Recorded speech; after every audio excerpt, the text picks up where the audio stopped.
Ça fait maintenant 3 ans et demi que ma fille me dit que son père l'a violée. Alors c'est pas parce qu'on va me condamner à de la prison que je vais lui donner. Je ne me vois pas remettre ma fille à celui qu'elle dénonçait de son violeur. Si un jour elle va chez lui, c'est parce que justement je serai en prison et que moi je ne pourrai plus rien faire. Quand ils m'ont amenée donc dans le bureau de la procureure, la seule chose qu'elle me dit, c'est vous savez qu'une instruction, ça dure 18 mois. C'est une instruction pour viol. Et alors, le pauvre papa, on va pas le priver pendant 18 mois de voir sa fille. Mais je me dis, en fait, le pauvre papa et la pauvre petite fille, en fait. On n'y pense pas, à elle.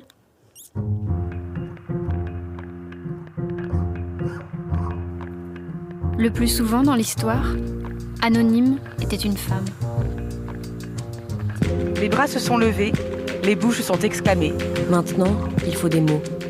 Ça dure toute la vie, une évasion. C'est tout le temps à refaire. Le féminisme est une révolution, pas un réaménagement des consignes marketing. Toutes ces vies, infiniment obscures, il reste à les enregistrer. Un podcast à soi, par Charlotte Bien-Aimée. Épisode 41. Quand les pères font la loi. Nos parcours féministes nous offrent souvent de vivre des fulgurances, des prises de conscience si fortes qu'il nous semble que notre vie s'agrandit.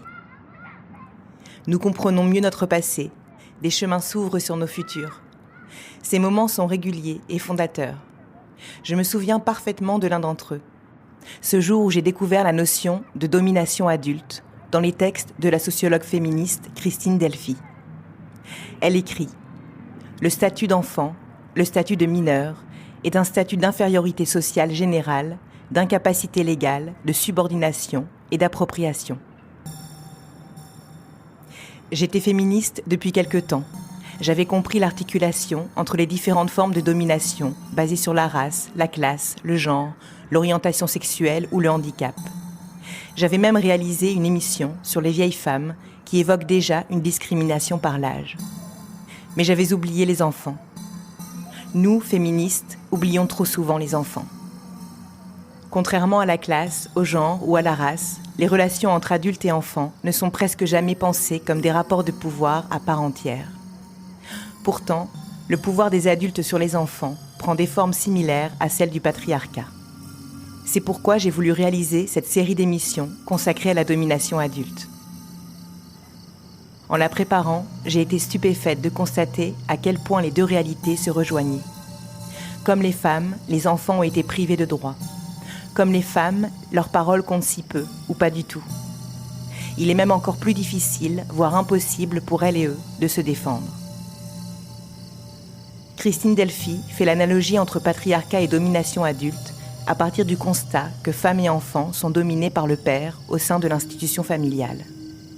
C'est tout l'objet de ce premier épisode qui raconte ce qui se passe aujourd'hui en France lorsque des mères et des enfants dénoncent des viols et des violences perpétrées par le père.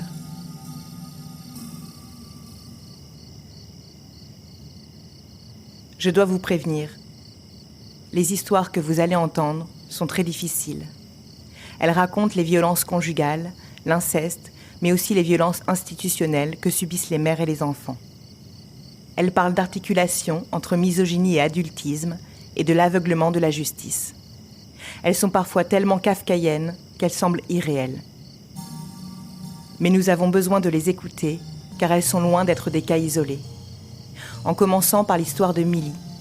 Elle a 38 ans, elle rencontre son ex-conjoint au sein de la gendarmerie où ils travaillent tous les deux. Il a déjà une fille avec une ancienne compagne qu'il dénigre constamment. Milly souhaite fonder une famille. Elle se lance malgré tout dans une vie commune, rapidement jalonnée par de nombreux épisodes de violences psychologiques et physiques. La situation se dégrade nettement après l'arrivée de leur enfant. Quand j'étais enceinte, il a commencé à me pourrir parce que des fois, quand il rentrait, c'est arrivé peut-être 1 ou 2 fois où j'étais dans le canapé et puis comme beaucoup de mamans, je parlais à mon bébé dans mon ventre. Je trouvais ça juste magique en fait. Et du coup, je l'impliquais, je lui disais « Ah, bah, mon bébé », je lui disais « Il y a papa qui arrive ». Mes mots, c'était juste de l'amour, en fait. Et du coup, il me reprochait en disant que je parlais à travers mon ventre et que j'étais égoïste et que je pensais plus à lui et que j'en avais que pour mon ventre. Quand je prenais mon fils et que je lui disais « Mon amour, je t'aime tellement », il hurlait, il me disait « Comment ça tu l'appelles mon amour ? Ton amour, c'est pas lui, c'est moi. » Je savais même pas quoi répondre. Enfin, Et il y a eu après un autre épisode qui m'a marquée. Lucas avait, je sais pas, peut-être 1 an et demi. À un moment donné, j'avais Lucas dans mes bras, j'ai dû le déposer dans son lit parce que je voyais que c'était... Et il hurlait, le petit, il hurlait. Il m'a attrapée par les bras, il m'a jetée contre les murs. Et je me suis retrouvée à nouveau avec des marques, des traces de saisie sur les bras. Des bleus. Je me suis rendu compte quelques semaines après que les meubles avaient gardé les stigmates de ces violences, puisque les meubles étaient marqués, en fait, ils étaient abîmés. Et j'ai pas pensé à ce moment-là aux traces qu'il pouvait y avoir en moi. J'ai fait un premier certificat médical. Sur le certificat médical, ils avaient marqué qu'il y avait des contusions cervicales, contusions au bassin, qu'il y avait des hématomes sur les bras, que les hématomes correspondaient à des traces de saisie. Ils m'ont dit que c'était grave et qu'il fallait que je parte et qu'il fallait même que je dépose plainte. Et j'ai fait ce que beaucoup trop de femmes victimes de violences font, c'est que je suis rentrée à la maison. Je lui trouvais des excuses en disant il était en colère, j'aurais pas dû dire ça. Si j'avais pas dit ça ou si j'avais pas fait ça, ça l'aurait pas mené à ça. Et puis il le faisait même pendant la dispute. Et il me prenait par un bras, il m'amenait devant le miroir, il me disait « Regarde ta tête, regarde la tête que t'as là, c'est toi qui me mets dans cet état ». Et une fois que l'épisode de violence s'est passé, on repasse à la lune de miel. Donc il faisait des repas aux chandelles. Et il rattrapait toujours au bon moment pour pas que je m'échappe en fait. Et on s'est retrouvés... à un moment donné, à essayer de rattraper sans arrêt. On me rattrapait, on repartait. C'était un cercle vicieux. Il n'y avait plus trop d'épisodes de violence. Le dernier, c'était le jour de la séparation. Il m'a jeté contre le frigo, il m'a balancé contre les murs. Il y avait le petit qui s'interposait, qui disait « Papa, arrête, papa, arrête !» Il hurlait et à un moment donné, j'ai appelé au secours. Et il m'a dit de toute façon, c'était ridicule à appeler au secours. C'est fini, tu prends tes affaires et tu dégages.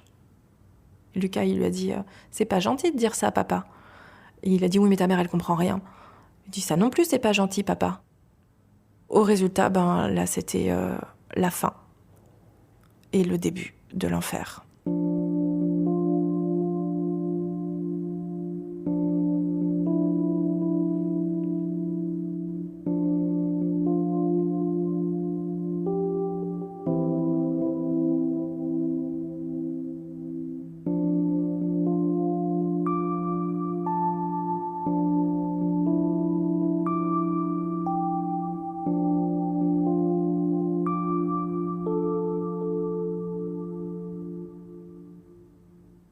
Je prépare mon départ.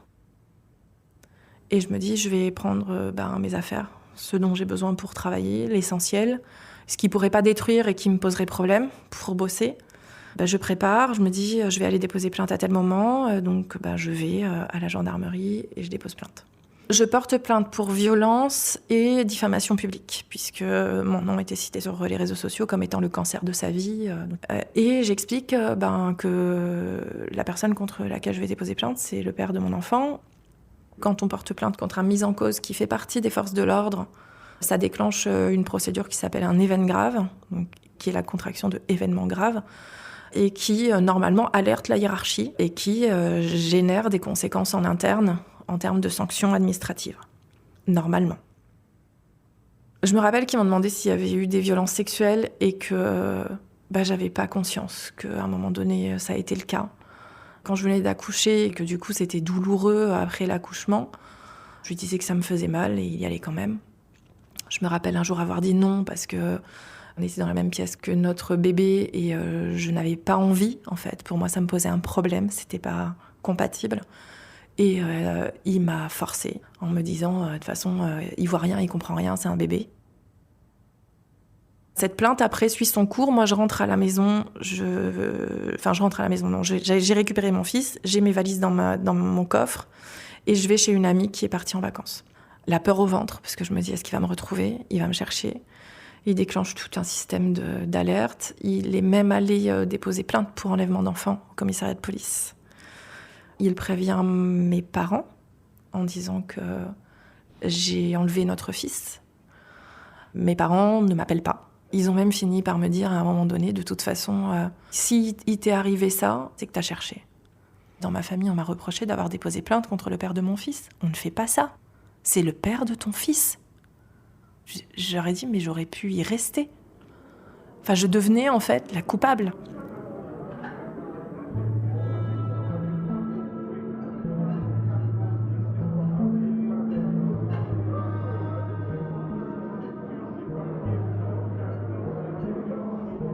Les femmes ont, pendant des siècles, servi aux hommes de miroir. Elles possédaient le pouvoir magique et délicieux de réfléchir une image de l'homme 2 fois plus grande que nature. Les miroirs peuvent avoir de multiples visages dans les sociétés civilisées. Ils sont en tout cas indispensables à qui veut agir avec violence ou héroïsme. Si une femme se met à dire la vérité, la forme dans le miroir se rétrécit. L'aptitude de l'homme à la vie s'en trouve diminuée. Comment un homme continuerait-il de dicter des sentences, de civiliser des indigènes, de faire des lois, d'écrire des livres, de se parer, de pérorer dans les banquets, s'il ne pouvait se voir pendant ses 2 repas principaux d'une taille au moins double de ce qu'elle est en vérité?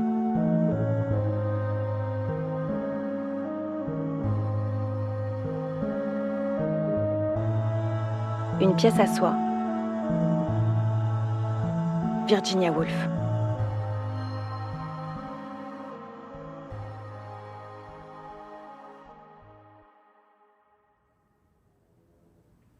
Donc il y a une enquête, il est auditionné, il reconnaît les faits, en minimisant quand même. Il dit ça va, je l'ai attrapée par les bras pour la raisonner, parce qu'elle était hystérique. Alors il a un rappel à la loi qu'il va minimiser complètement en écrivant à tout le monde, y compris ma famille, qu'il n'a pris qu'un simple rappel à la loi. À ce moment-là, ce que je me dis, c'est que il va se venger et qu'il pourrait se venger sur notre fils. Ce cercle vicieux de la violence, il le met en œuvre avec tout le monde. Il passe du papa séducteur, gentil, au papa qui interdit de dire, de penser ou d'agir de telle ou telle manière. Il faut rentrer sur la ligne de conduite qui est la sienne. Par exemple, le petit, à un moment donné, il marchait pour aller au bain. À chaque fois, je lui disais, on va au bain. Il se déshabillait, il enlevait la couche, et puis après, il courait partout. Et puis, il rigolait. Et là, il faisait ça avec son père, il voulait pas aller au bain. Il disait, non, je veux pas. Et il l'a attrapé par un bras. Et il lui a collé une fessée. Mais j'ai cru qu'il allait voler, en fait, l'enfant. J'ai vu la marque de la main qui prenait l'intégralité des fesses de Lucas. Je lui en ai voulu, mais je lui ai dit, tu peux pas faire ça, quoi. Je t'interdis de faire ça. Et il disait, oh, ça va, une fessée, ça a jamais tué personne. Je regrette de pas avoir fait de photos. Je regrette de pas avoir déposé plainte. Je regrette de pas avoir réagi au premier événement, en fait. À la rentrée, lui, il veut absolument mettre en place une garde alternée. Il me dit que ça sera pas possible autrement et qu'il ne cédera pas. Lucas rentre à l'école. Le premier jour d'école, il explique à la maîtresse que papa, il a poussé maman contre le frigo. Et la maîtresse ne fait rien. Elle considère que comme les parents sont en train de se séparer, le problème est réglé. Et j'essaye d'aller le chercher pour ne pas que le père le récupère. Et il me menace en me disant que c'est lui qui ira le chercher, que j'ai pas intérêt à faire un scandale. Entre-temps, moi, j'ai contacté un avocat qui me dit faites une main courante. Et je fais une main courante, mais en disant que j'étais pas d'accord. Cette garde alternée est un fiasco parce que le petit, quand moi je le récupère, il m'en veut. Il hurle pendant des heures. Il se vide, en fait. Il se tape la tête contre les murs, il dort pas, il refait pipi au lit. Il s'arrache les cheveux, il se gratte jusqu'au sang, il fait des plaques d'eczéma. Et il est revenu des fois avec des traces de saisie dans le bas du dos. Il revenait des fois avec la tête toute rouge, comme s'il avait été frotté très fort. Il me disait, papa, il est pas gentil, papa, il dit que t'es une sorcière, papa, il dit que on est tellement heureux sans toi, mais c'est pas vrai, maman, moi, je veux être avec toi. Il avait interdiction de dire qu'il voulait voir maman. Interdiction de m'appeler. Il disait qu'il l'obligeait à rester dans son bain, même quand l'eau était froide, que lui, il voulait sortir, qu'il avait beaucoup pleuré parce qu'il voulait son doudou et que papa fait tomber le doudou par la fenêtre et il a dit tant pis pour toi, tu dormiras sans doudou. Et il comprenait pas, il me dit mais tu sais, papa, il dit qu'il m'aime très fort, mais maman, je comprends pas pourquoi il dit ça, et alors pourquoi il me tape? Entre-temps, ce qui se passe, c'est que moi, comme j'étais pas d'accord avec la garde alternée, je saisis le juge aux affaires familiales. On se retrouve en audience JAF, première audience JAF. Moi, j'arrive en expliquant que je suis pas d'accord avec la garde alternée, que je considère qu'il est trop petit, et je mets en avant le fait qu'il y a eu des violences et que je constate que l'enfant ne va pas bien. Il nie complètement le fait que Lucas n'aille pas bien, il dit que chez lui tout se passe bien, qu'il est très heureux. Et il explique que moi, de toute façon, j'ai des troubles psychologiques, que je suis pas apte. Il dit, lui, au contraire, il dit que lui, il n'est pas un homme violent, qu'il n'a jamais été violent, qu'il est gendarme, qu'il a un comportement exemplaire. Il produit des attestations de ses chefs, il produit des justificatifs de sa hiérarchie, alors que dans le même temps, il y a la plainte avec le fameux événement grave. Sa hiérarchie, en fait, écrit des justificatifs indiquant qu'il n'y a aucun problème, ils vont organiser son agenda, son quotidien pour lui permettre de libérer du temps pour son organisation familiale. Et donc ça lui a rendu service, forcément, c'est des papiers en tête bleu-blanc-rouge qui écrivent à des services bleu-blanc-rouge aussi, justice, donc ça fonctionne. Donc lui, il demande la garde aussi, il demande aussi la garde principale. Et après, la garde alternée. Au résultat, la juge me dit à moi, « Madame, cessez de vous comporter en victime. Arrêtez de faire état des violences qui font partie de votre histoire de couple. Maintenant, c'est fini, on parle de votre fils. » Donc, elle considère que ça n'a aucun rapport en disant Madame, un mari violent n'est pas un mauvais père. Il peut se révéler. Et la justice considère qu'aujourd'hui, il peut avoir envie de s'occuper de son enfant.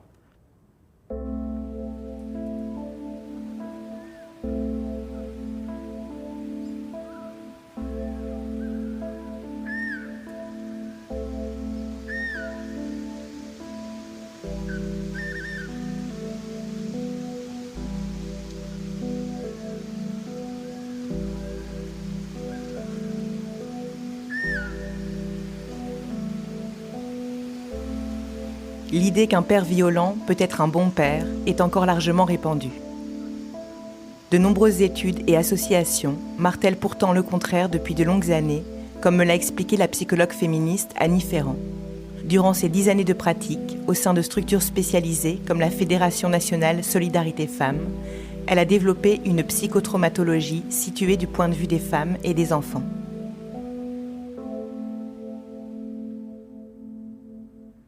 Un père, quelqu'un qui est capable de mettre en place des violences systématiques vis-à-vis de quelqu'un, a fortiori, il aura du mal à inventer un autre style relationnel à autrui, surtout si l'autre avec lequel il aurait inventé un style relationnel est quelqu'un d'aussi proche que la femme qu'il maltraite.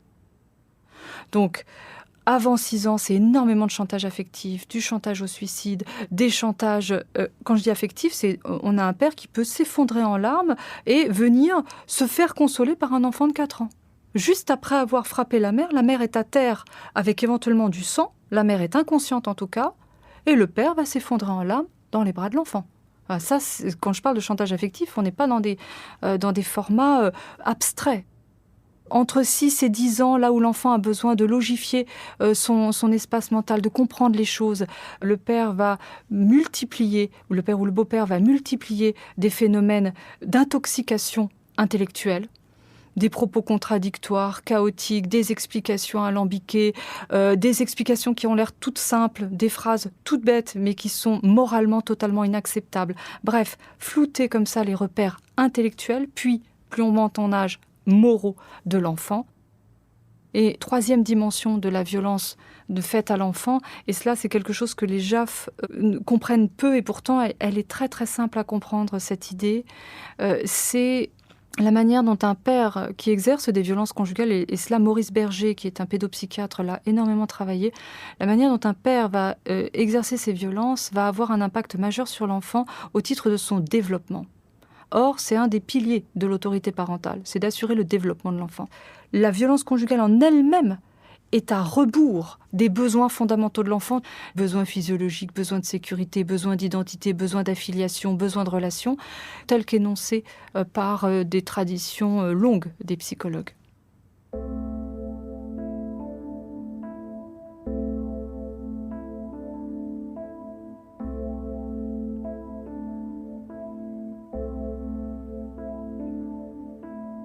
Aujourd'hui en France, près de 400 000 enfants vivent dans des familles où se déroulent des violences conjugales. Depuis un décret entré en vigueur en février 2022, les enfants ne sont plus considérés comme témoins des violences, mais aussi comme co-victimes.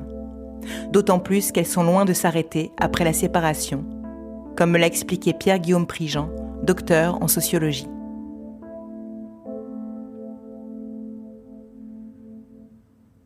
L'enfant est aussi témoin des appels téléphoniques, de monsieur qui harcèle madame en permanence, de monsieur qui est violent pendant les remises. Et en fait, justement après la séparation, ce qu'on peut voir, c'est que l'agresseur, il va manifester moins de violence explicite, mais effectivement, en fait, il va se saisir des institutions pour reprendre le contrôle sur la victime. L'une des manières principales dont l'agresseur peut légitimer sa violence, c'est justement par l'autorité parentale conjointe. L'autorité parentale conjointe, ça veut dire que monsieur a le droit de décider si le fils a le droit d'aller faire du basketball. Il a le droit de décider si le suivi psy que madame a commencé pour son fils, madame a le droit de le continuer. Il a en fait un droit de contrôle sur beaucoup de décisions qui concernent l'enfant. Et donc c'est le moyen privilégié, l'un des moyens privilégiés par lesquels les agresseurs vont maintenir leur emprise. Et en fait, on peut se dire, ce sont des petites choses. Non, c'est le quotidien des femmes. Ça parasite leur existence, très clairement. Elles renoncent à choisir des activités pour leur enfant parce qu'elles savent que monsieur va faire obstruction. Par exemple, un père violent, la plupart du temps misogyne, qui va refuser que son enfant fasse des sports ou des activités qui ne sont pas associées à son sexe ou à son genre. Si elles ont des familles à l'international, elles savent qu'elles ne quitteront pas le territoire parce que monsieur va garder le passeport et ne va pas le leur rendre. Et qu'il va même peut-être faire une interdiction de sortie du territoire. Et donc il va toujours se servir de tous les droits qu'il a en tant que père pour pouvoir obstruer les droits et la vie des femmes et des enfants. L'intérêt qu'ils ont à se présenter comme un bon père et le fait que les institutions sont très susceptibles en fait d'être séduites par cet homme qui veut simplement voir son enfant, et ben il va beaucoup jouer là-dessus. Et en fait, cet argument du bon père qui veut voir son enfant, ça va lui servir à maintenir le contrôle sur les enfants et sur la mère.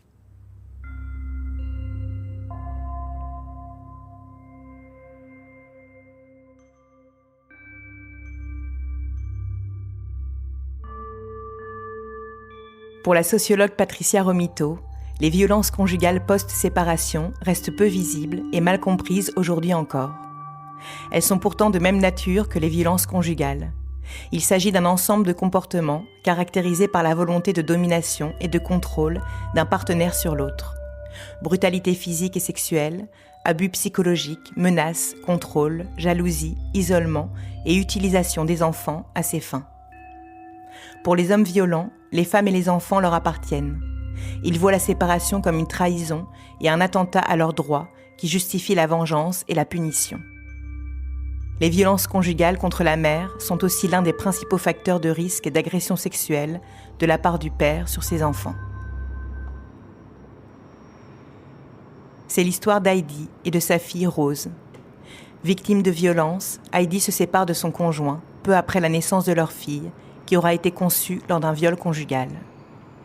Elle obtient la garde principale de sa fille, son père la voit un week-end sur 2 et la moitié des vacances, jusqu'au jour où Rose se met à parler.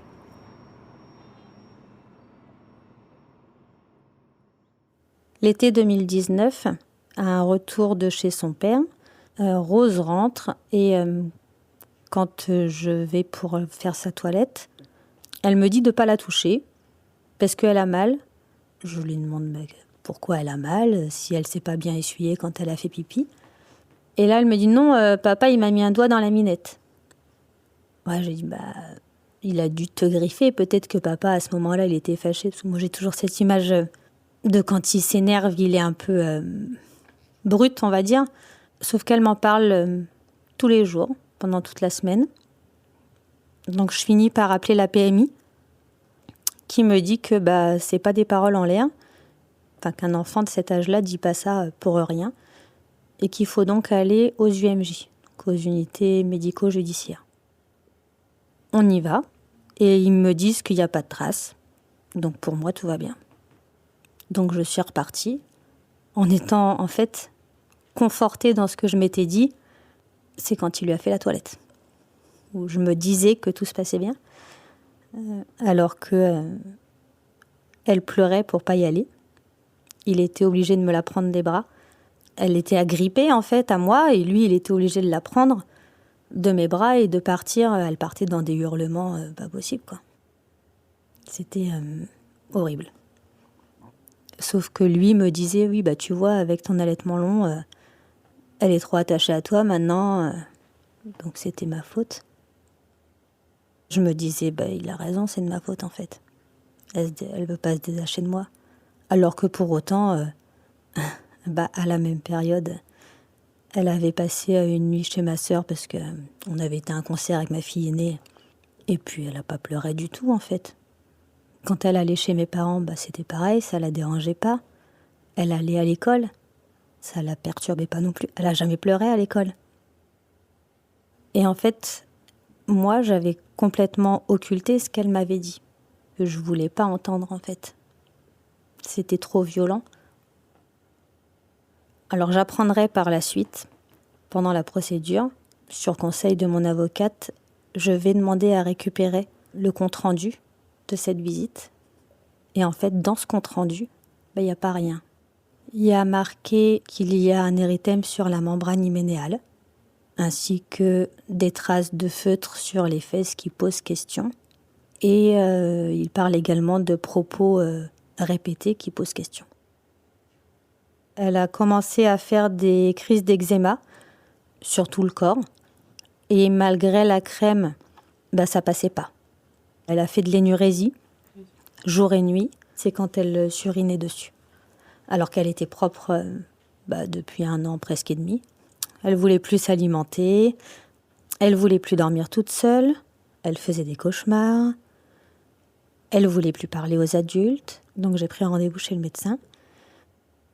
Donc le jour où on est allé chez le médecin, donc elle s'est urinée dessus juste devant la porte des toilettes. Je suis allée la voir, je dis mais il s'est passé quoi, t'as pas eu le temps d'y aller, t'étais en train d'aller aux toilettes. Et là en fait elle a explosé de colère, elle m'a dit mais tu comprends pas que papa il est méchant en fait. Le médecin a décidé de la recevoir toute seule. Mais en fait il m'a dit que Rose lui avait parlé et qu'il était obligé de faire un signalement. Et que moi, j'ai été obligée de porter plainte. Parce que sinon, ça me sera reproché.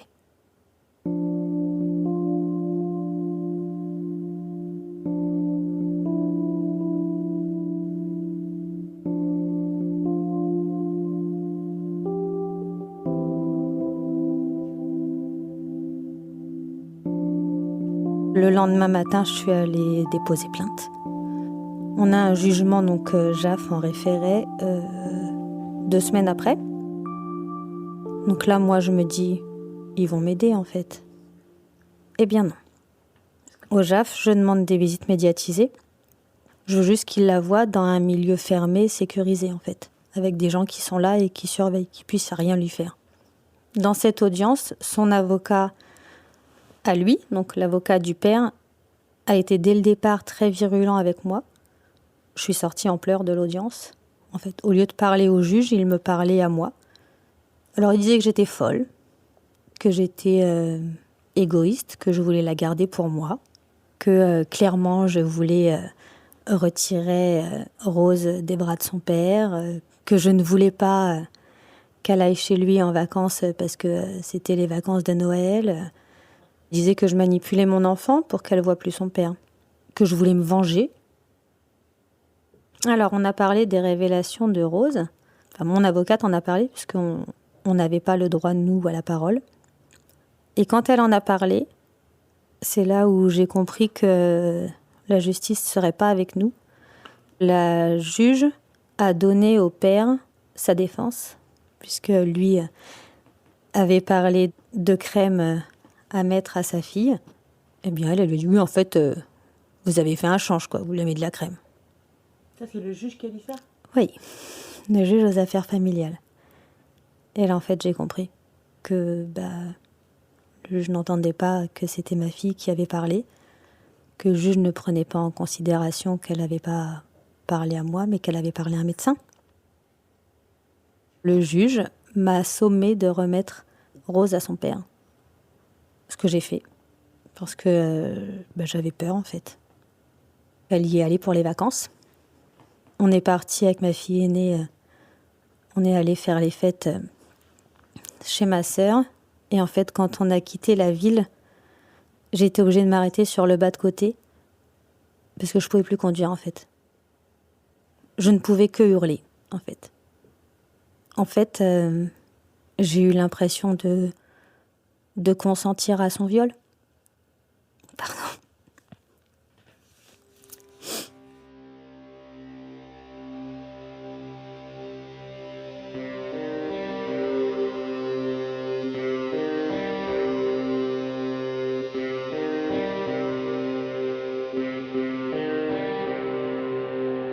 J'ai de la haine dans les entrailles. Ça me fait des rails à l'intérieur. Je tiens ma colère en tenaille, comme un cordon directeur. J'ai la rancœur à boire, les trous de mémoire cathartiques. J'écope mes histoires, ces gorgées m'intoxiquent. J'ai le savoir aux oubliettes et la violence en bandoulière. J'ai la justice en balayette et la pensée dans les œillères, c'est tout classé. Ils condamnèrent. J'ai placé mes récits dans des boîtes. À eux, les regrets des missionnaires. Moi, mes chagrins, je les rabote. J'ai de la haine dans les entrailles. Ça me fait des rails à l'intérieur. Je tiens ma colère en tenaille, comme un cordon directeur.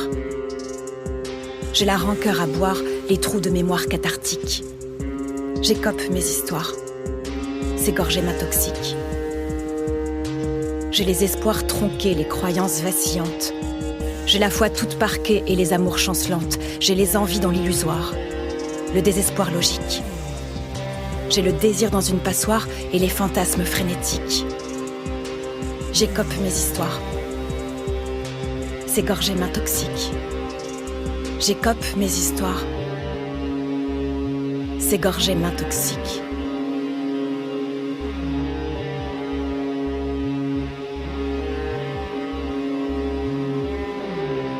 13. Charge.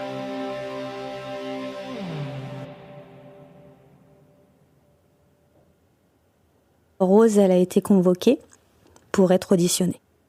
Elle dit que son père lui a mis un doigt dans la minette, mais elle dit à quel endroit elle était, ce qu'elle était en train de faire, comment elle était habillée, ce qu'elle a ressenti. C'était détaillé énormément, en fait. Ça faisait plus de 2 mois, en fait. Et elle s'en souvenait. Comme si c'était hier, en fait. Et je pense que c'est là où j'ai vraiment réalisé. Je me suis dit, mais il n'y a que si elle s'est fait vraiment violer qu'elle peut s'en souvenir. Parce que forcément, ça reste. Le lendemain, on a été auditionné par la CRIP, suite aux 2 informations préoccupantes qui avaient été faites. Elle a de nouveau parlé, seule. Ils ont fait un signalement au procureur. Alors elle s'était dessinée, elle, avec la main de son père en dessous, son doigt qui la traverse jusqu'à sa tête et des larmes qui coulent jusqu'au sol. Le surlendemain, elle a été convoquée aux UMJ, unité médico-judiciaire. Elle a de nouveau parlé. À la fin de ces 3 jours, c'était l'effondrement psychique total.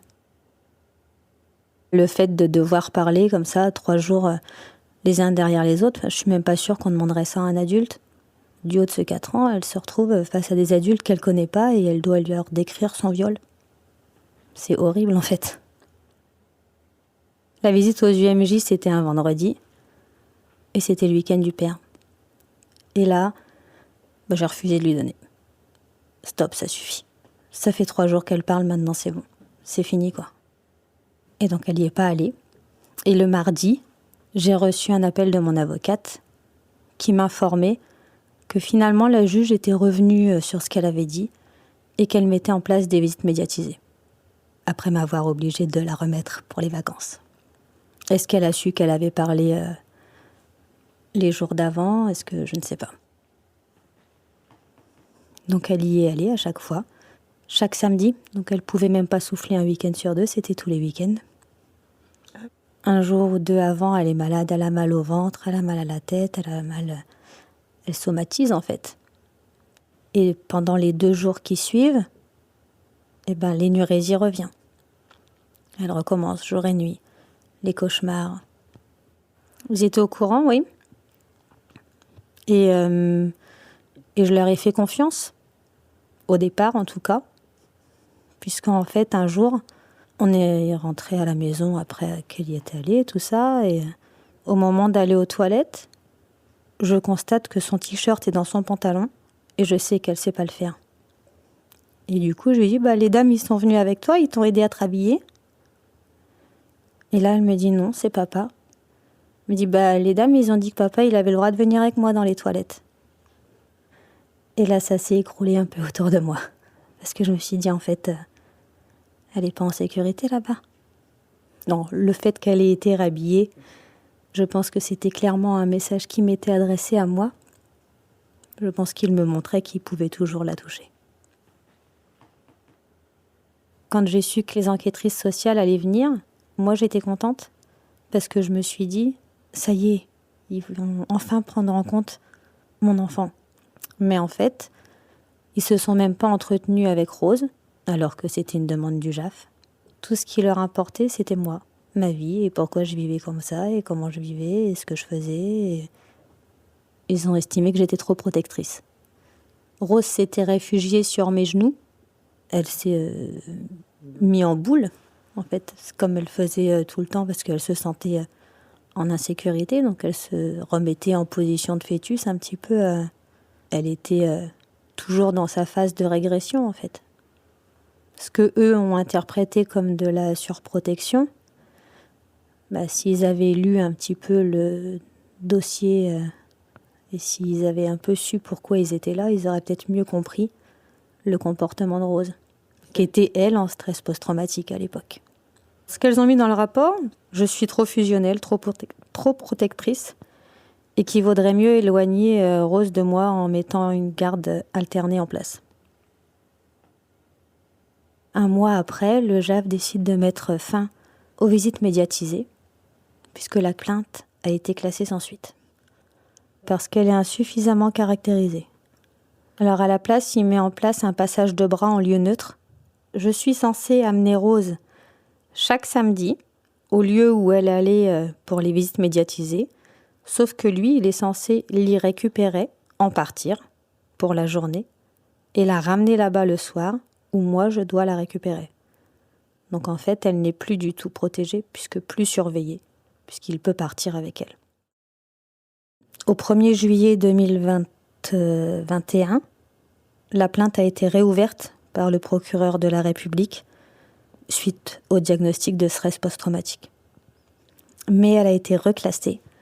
Du coup, après ce 2e classement, au mois de mars, on a fait une plainte avec constitution de partie civile. Et donc, on a saisi directement le juge d'instruction.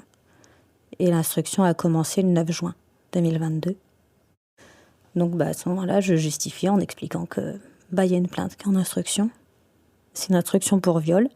J'explique aussi qu'au mois de mars 2022, Rose a parlé à sa maîtresse devant ses camarades dans la cour de l'école. Et la seule chose qu'elle me dit, c'est vous savez qu'une instruction, ça dure 18 mois. Et alors, le pauvre papa, on va pas le priver pendant 18 mois de voir sa fille. Mais je me dis, en fait, le pauvre papa et la pauvre petite fille, en fait. On n'y pense pas, à elle.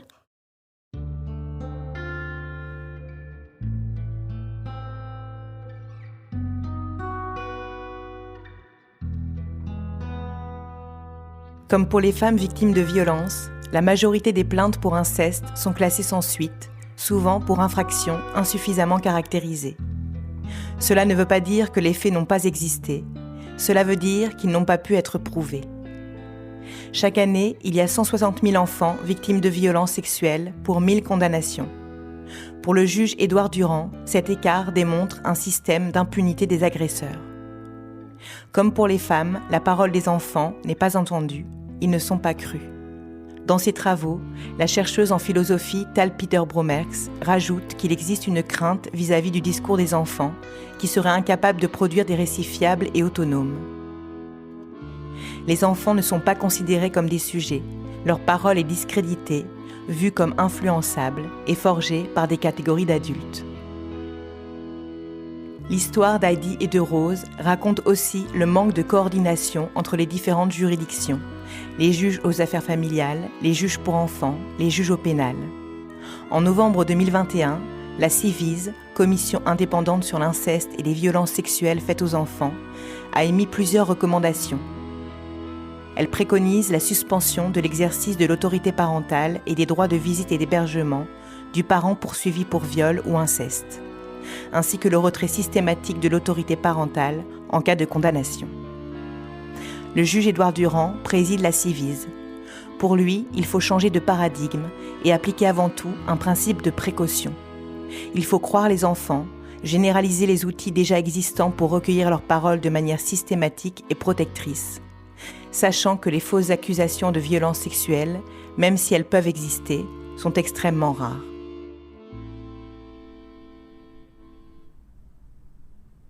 Pour moi, la question est simple. Qui voulons-nous protéger ? Ou à qui faisons-nous courir le risque ? À chaque fois que l'on prend une décision et que l'on fait courir le risque à l'enfant, c'est que la décision est mauvaise.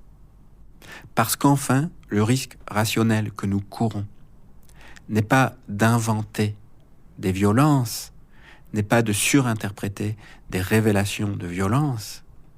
Le risque rationnel que nous courons est de laisser passer des enfants sous nos yeux sans les protéger.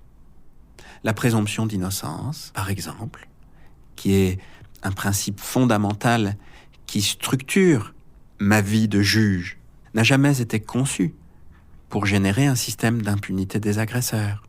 C'est donc que nous l'interprétons mal. Peut-être aussi devons-nous interroger notre histoire et ce que j'appelle la persistance des scories de la puissance paternelle. Le basculement de la puissance paternelle à l'autorité parentale, c'est la loi du 4 juin 1970. C'est très récent. Et comme vous le savez, comme nous l'enseigne Hannah Arendt, la grande différence entre le pouvoir et l'autorité, c'est que l'autorité, dit-elle, exclut toujours le recours à des moyens extérieurs de coercition. Autrement dit, l'autorité exclut toujours le recours à la violence. Jusqu'au mouvement féministe des années 70, le père exerçait un véritable magistère. Il incarnait la loi et l'État dans la famille. En 1807, Napoléon écrit « L'enfant appartient au mari de la femme comme la pomme au propriétaire du pommier. La femme et ses entrailles sont la propriété de l'homme. » Pour le philosophe Tal Peter-Bromerx, si les droits des femmes évoluent, il n'y a pas encore de remise en cause de l'institution familiale et des relations parentales qui créent des rapports de pouvoir tellement écrasants que des actes de violence sur les enfants sont permis plus facilement, difficiles à prévenir ou à solutionner lorsqu'ils adviennent. Pour le juge Durand, ainsi que pour la psychologue Annie Ferrand, les situations dans lesquelles se retrouvent les mères protectrices et les enfants victimes s'expliquent aussi par le déni de l'inceste. Il y a une véritable incrédulité de la part des gens qui n'ont pas pris le temps d'entendre les victimes. Il y a une incrédulité parce que ce dont témoignent les femmes et surtout les enfants victimes de violences, ce sont des choses qui dépassent l'entendement. Non pas que le concept n'existe pas en amont, parce que les gens sont abreuvés de films d'horreur, sont abreuvés de films policiers, sont abreuvés de films sadiques, mais qui sont tous tournés du point de vue de l'agresseur. Donc, on n'en sent pas l'horreur. Mais la réalité, elle est celle-là. Elle est du film d'horreur. Papa qui rentre très doucement et on voit tourner la petite porte et on sait que derrière, il y aura le crime. C'est le crime qui rentre dans la chambre. Cette espèce de gimmick de film d'horreur, les enfants victimes de violences intrafamiliales l'ont vécu. Et donc ce type de rapport à l'irréel presque, de la monstruosité de ce qui est vécu, quand il est amené sur la table de la psychologue, la table de l'AEMO, la table même du JAF, qui pourtant en entend dans la journée, il y a quelque chose d'irréel. Et ce genre d'expérience, il n'y croit tout simplement pas. Mais sans pouvoir même dire qu'il n'y croit pas. Il n'y croit fondamentalement pas parce que ça attaque quelque chose de leur croyance en l'humain, de la capacité d'un être humain à faire cela à la personne qu'il est censé le plus aimer, c'est-à-dire son enfant. Et ça, cette incrédulité profonde, c'est presque un positionnement éthique, d'une incrédulité, du refus de l'inhumanité, va ensuite se déployer dans des postures professionnelles de « vous n'êtes pas très crédible, hein. Ça ne peut pas se croire parce que vous n'êtes pas crédible. » S'agissant de l'inceste parental, il y a aussi ce que Marie-France Casalis appelle la cascade des tabous. Elle dit « Lorsque j'ai commencé à me préoccuper de la situation des enfants victimes d'inceste, j'ai d'abord pensé que le tabou, l'interdit, c'était de violer ces enfants. Mais j'ai compris que c'était une réalité très fréquente. Alors, j'ai pensé que le tabou, l'interdit, était d'en parler. Mais je me suis rendu compte que les enfants le disaient. Alors j'ai compris que le tabou, l'interdit, était d'empêcher les pères de violer leurs enfants. Il est plus commode de penser qu'un enfant exagère, qu'un enfant se trompe, qu'un enfant ment, que sa mère manipule les institutions, que de faire face à des violences aussi insoutenables.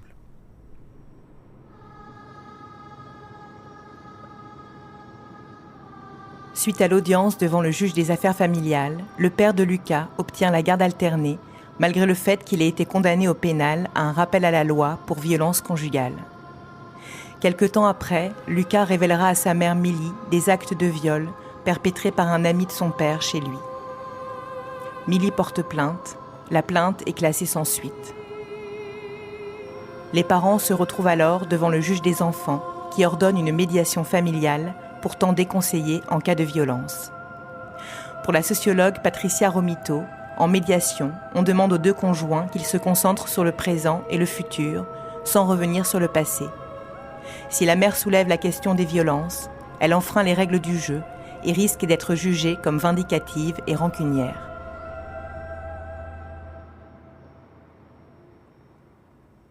Cette médiation a été mise en place, ça a été un fiasco. Enfin, tout ce que je proposais, c'était non. Je proposais à un moment donné qu'on se mette d'accord sur une organisation de vacances, notamment l'été, qui était plus légère, pour que pour lui, ça soit plus simple, parce que des fois, ça faisait 6 semaines d'affilée. Il m'a refusé en disant que lui, il n'avait pas le choix pour des raisons professionnelles. Lui, il a rapporté des propos aux magistrats qui sont que moi, j'ai fait échouer la médiation. Le rapport des éducateurs, là, font état d'un enfant qui va pas bien. Et s'il va pas bien, c'est parce que la mère le manipule, qu'il y a un conflit entre les parents, donc il y a beaucoup le conflit, beaucoup l'idée que la mère rapporte des propos entretenant le conflit. L'enfant serait instrumentalisé par la mère, donc il est important de le soustraire au conflit parental, et donc les éducateurs préconisent un placement. En fait, on a l'impression qu'ils sont sourds, en fait, qu'ils entendent des bruits et pas les mots. À chaque fois, il s'est manifesté contre son père, mais ils ont estimé que c'était sous mon influence. Un jour, il a hurlé, il s'est mis dans tous ses états, il est devenu tout rouge, je l'avais jamais vu comme ça. Il est sorti de lui en disant « T'es un menteur, papa, tu racontes n'importe quoi !» Et les éducateurs nous avaient regardés en nous disant « Vous voyez, c'est-à-dire que j'étais dans le lot, quoi. L'état dans lequel est votre enfant. » C'était pas un enfant qui criait, en fait. C'était un enfant qui disait quelque chose, il y avait un message. Les mots, c'était « T'es un menteur, papa ». Et ils ne sont pas capables de l'entendre. Moi, je n'envisage pas une seconde qu'ils puissent placer Enfin, Lucas, le sortir de son environnement scolaire, de ses copains, il a une vie sociale dans laquelle il est intégré. L'école, c'est un peu un refuge pour lui. Et du coup, j'obtiens un peu dans l'urgence, 48 heures avant l'audience, sans l'accord du père, un rendez-vous dans un centre de diagnostic qui diagnostique qu'il y a des troubles du comportement. En fait, ça permet d'avoir en tout cas un document d'un spécialiste qui dit que l'enfant a besoin de stabilité. Du coup, on échappe au placement. Parce que là, sinon, on sortait de l'audience, il venait le chercher et il plaçait Lucas.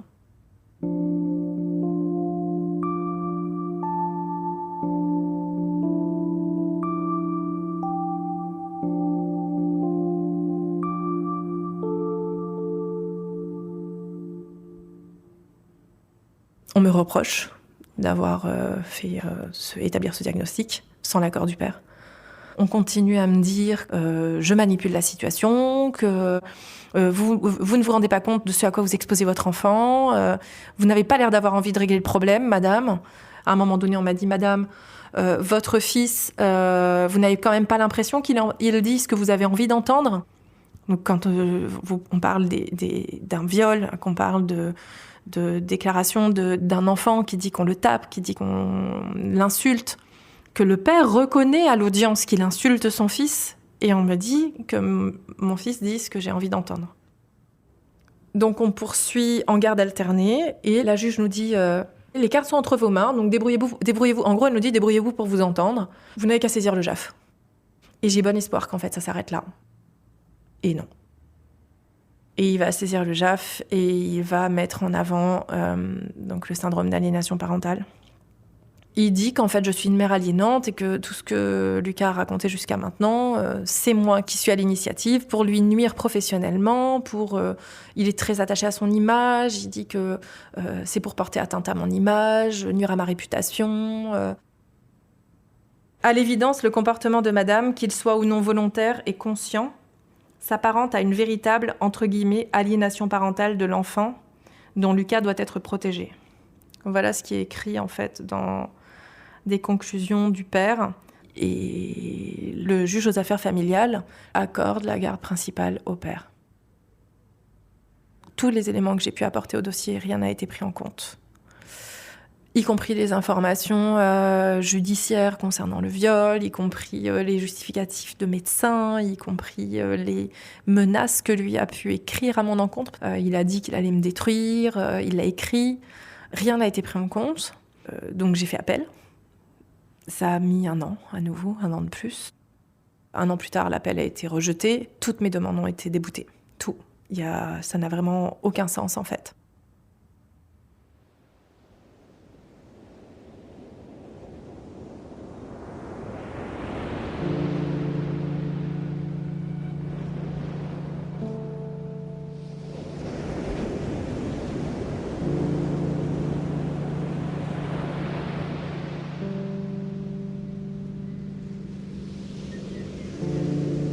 Si les deux sexes, officiellement reconnus, sont socialement construits, ce n'est pas de façon symétrique. Objet de raisonnement réducteur et réduites dans leur corps et dans leur raison, soumises à persuasion ou raisonnées de force, inspectées, contrôlées dans leur tête et dans leur ventre, tel un navire sa cargaison, son état sanitaire, son port d'attache. Ainsi sont-elles créées femmes, dans de multiples sociétés. Ainsi s'exerce l'arraisonnement des femmes.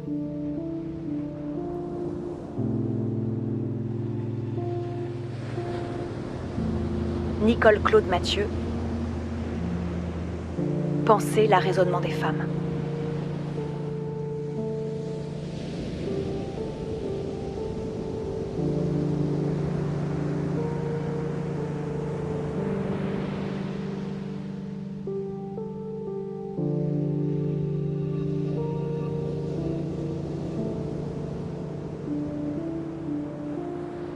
Le cas de Milly n'est pas isolé.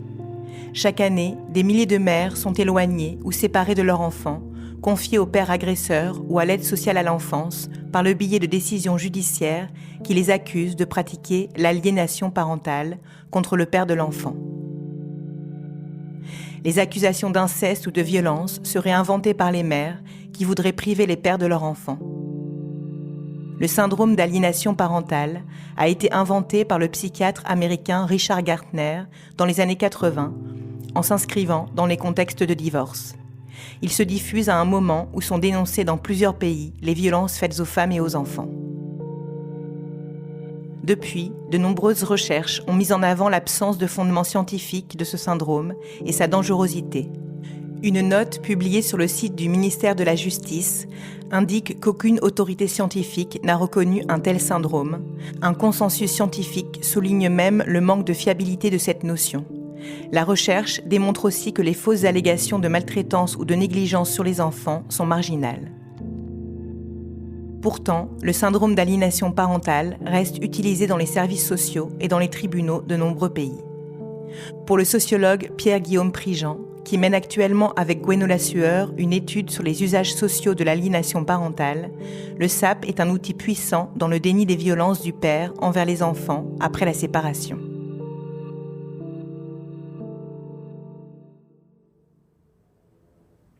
C'est une théorie d'aubaine. C'est-à-dire que ça sert aux intervenants de se dire « Oh, finalement, c'est parce que madame manipule ». C'est plus simple de dire « madame manipule » que « monsieur est violent », parce que ça nécessite de mettre en place des mesures de protection et de remettre en cause le principe de l'autorité paternelle, on va dire ça comme ça. Et donc, je pense que c'est aussi une manière de dire « Oh, finalement, c'est un éloignement. Si jamais un enfant s'éloigne d'un parent et qu'il y a une situation qu'on peut qualifier de conflit, oh bien, ça doit venir de madame ». Quand avec Gwenola, on a fait des entretiens avec des femmes qui étaient accusées d'aliénation parentale, on les a écoutées raconter leur histoire librement. Elles étaient toutes victimes de violences conjugales. Et les intervenants ne les ont pas écoutées à ce sujet. Ils ont présumé qu'il y avait une manipulation de leur part. Et donc on voit que cette théorie-là, en fait, c'est une théorie qui est trompeuse. Et je pense que si jamais elle fonctionne, c'est parce qu'elle donne un vernis scientifique à des stéréotypes misogynes. Que tout le monde a ces stéréotypes misogynes, et elle fait dire aux intervenants, finalement, les stéréotypes que vous avez sont mobilisables pour faire du diagnostic. Et donc, c'est une théorie qui est terrible de ce point de vue-là, qui est extrêmement dangereuse. Et qui a un coup de génie de la part de ses promoteurs, malheureusement.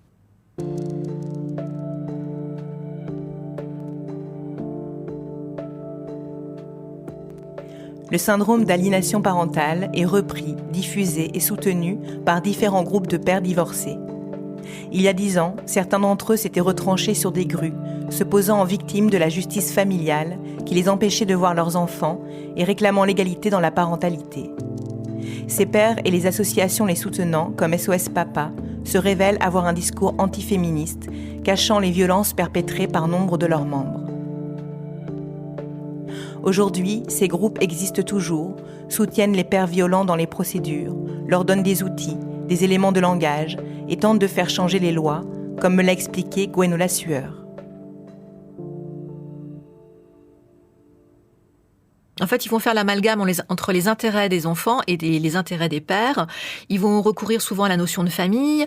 Ils vont avoir une représentation négative des femmes. Donc, par exemple, dans les premières associations de pères divorcés, j'ai vu des discours autour des mères fusionnelles, des mères manipulatrices, des mères vénales, etc. Donc, en fait, on va avoir des discours antiféministes et misogynes. Après, il faut savoir que le mouvement des pères, en France notamment, va essayer un petit peu de changer ses discours autour des années 2000. Ils vont surtout avoir des discours autour de l'égalité, en fait. Ils récupèrent les discours des féministes pour pouvoir argumenter auprès des législateurs.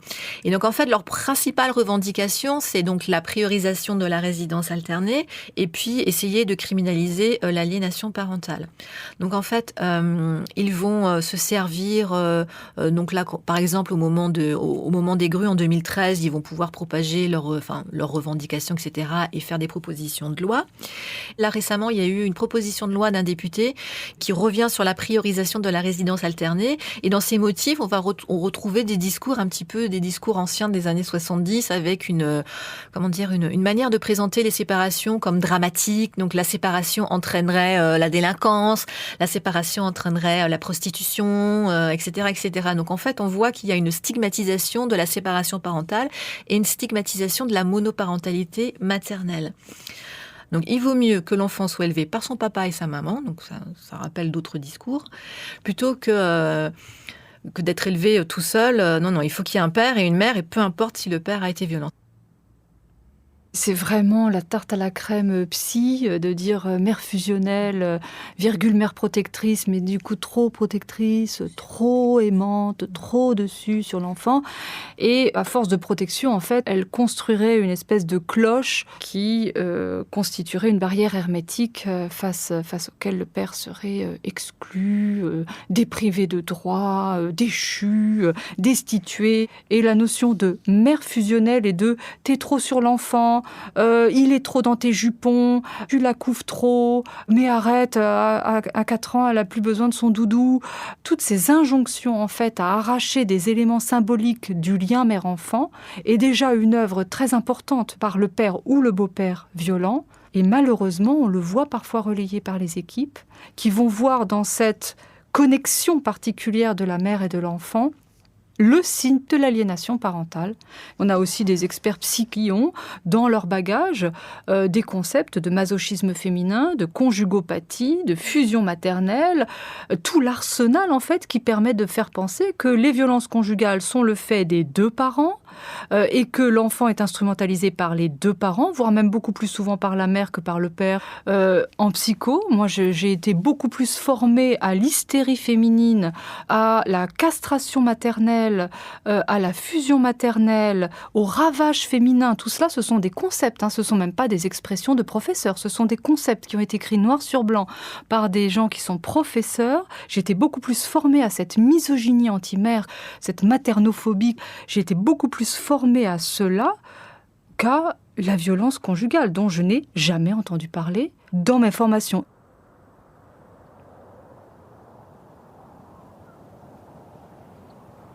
Malgré les demandes du juge des affaires familiales, Heidi continue de refuser de remettre Rose à son père, qui multiplie les plaintes pour non-représentation d'enfants.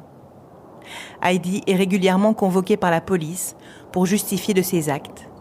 Elle répète qu'une instruction pour viol est en cours et qu'elle veut protéger son enfant. On la laisse repartir jusqu'à il y a quelques mois où elle est placée en garde à vue. Je suis fouillée, je suis emmenée en cellule, comme une criminelle en fait, dans des odeurs immondes, et dans une cellule sale. J'ai sympathisé avec les gens qui étaient dans les cellules d'à côté.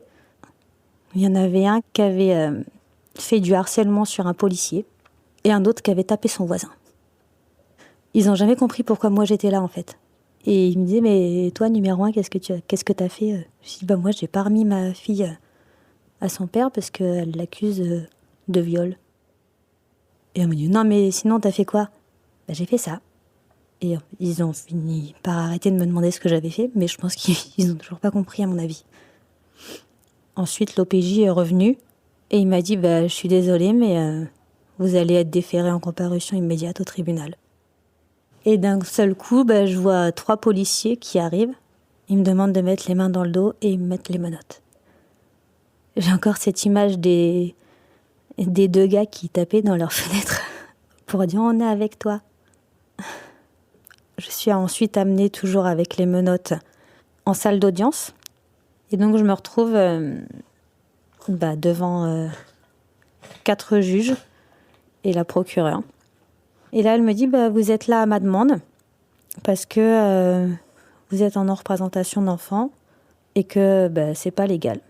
Que malgré le fait qu'il y ait une instruction en cours, je suis censée la représenter à son père, qu'en fait, je suis pas au-dessus des lois. Et j'ai eu beau leur redire et redire et redire que tout ce que je faisais, c'était la protéger. Ils m'ont répondu que, en effet, mais en France, il y avait la présomption d'innocence et que je devais la remettre à son père tant qu'il n'y avait pas d'autre jugement. Et donc, j'ai été condamnée à 6 mois de prison avec sursis probatoire, à une interdiction de sortie de territoire, une interdiction de déménager, une obligation de soins, un stage de parentalité. Je dois sûrement être une mauvaise mère pour écouter la parole de mes enfants. J'ai été condamnée à verser au père 5 000 € de dédommagement et 800 € pour les frais de justice. Et tout ça sous condition que je remette Rose à son père. Si je ne la remets pas, c'est plus du sursis. C'est du ferme. Et alors du coup, depuis, vous avez remis Rose à son père ? Non. Ça fait maintenant 3 ans et demi que ma fille me dit que son père l'a violée. Je ne me vois pas remettre ma fille à celui qu'elle dénonçait de son violeur. Alors c'est pas parce qu'on va me condamner à de la prison que je vais lui donner. Si un jour elle va chez lui, c'est parce que justement je serai en prison et que moi je ne pourrai plus rien faire. Et j'espère que si un jour ça arrive, d'autres personnes se battront pour la protéger.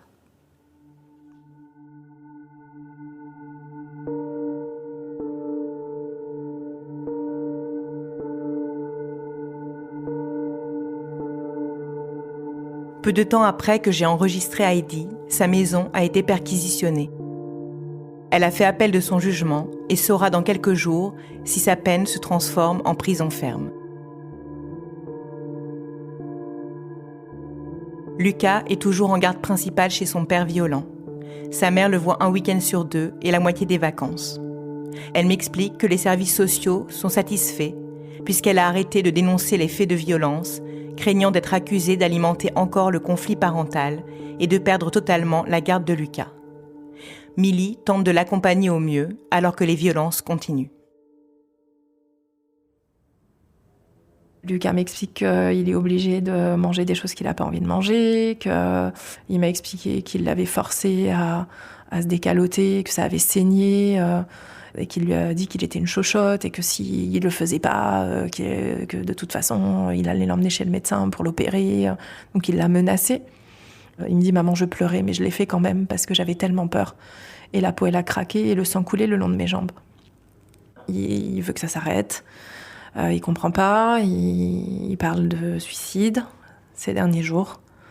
Il dit qu'il préférait mourir que plus me voir. Il le dit, il dit « Pourquoi maman, j'ai cette vie ? Moi, j'ai pas demandé cette vie, c'est pas la vie que je voulais. J'aime pas ma vie. » Moi, la difficulté, c'est que... Qu'est-ce que je peux faire, en fait ? J'assiste désemparée à la souffrance de mon fils. J'ai peur, mon fils a peur. Il me dit « Maman, tu sais, j'ai peur quand je suis chez papa. » Il dormait pas à 2h du matin, dimanche dernier. Il me disait j'ai peur parce que papa, il est méchant avec moi. Donc je le rassure, je lui donne beaucoup d'amour. Je lui dis qu'il est important. Je lui dis que sa parole compte. Je lui dis que je ne comprends pas pourquoi on ne l'a pas écouté, pourquoi on ne le croit pas. Je lui dis, il me dit, il n'y a que toi, maman, qui me croit. Je lui dis, je continuerai à te croire parce que je sais que ce que tu me racontes, c'est vrai. Et je lui dis, tu dois continuer à te croire aussi parce qu'il finit par douter. Donc on tient parce qu'on rencontre des gens qui nous aident, qui nous tendent la main. Enfin, le 19 novembre, j'étais avec nous toutes, avec le collectif enfantiste de défense du droit des enfants. Et là, il y avait une mini marée rouge dans l'immense foule violette de nous toutes. Parce que rouge, c'est la couleur du collectif. C'est ça, c'est la couleur du collectif. J'avais jamais vraiment manifesté. J'ai pu exprimer ma colère, en fait, juste en disant que, dans le porte-voix, qu'il faut protéger les enfants, qu'il faut croire les parents qui les protègent, que la justice est dans le déni. On criait aux gens, on leur disait « Ne nous regardez pas, rejoignez-nous ». J'ai envie de dire encore « Ne nous regardez pas, rejoignez-nous ». Justice pour les enfants ! Justice pour les enfants ! Justice pour les enfants ! Justice pour les enfants ! Justice pour les enfants ! Justice pour les enfants ! Justice pour les enfants ! Justice pour les enfants ! Justice pour les enfants ! Justice pour les enfants ! Justice pour les enfants ! Justice pour les enfants ! Justice pour les enfants !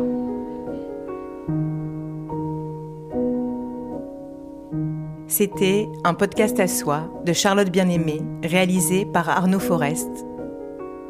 Assistante éditoriale, Sarah Bénichou. Lecture des textes, Laure Giapiconi. Illustration, Anna Wanda Goguissé.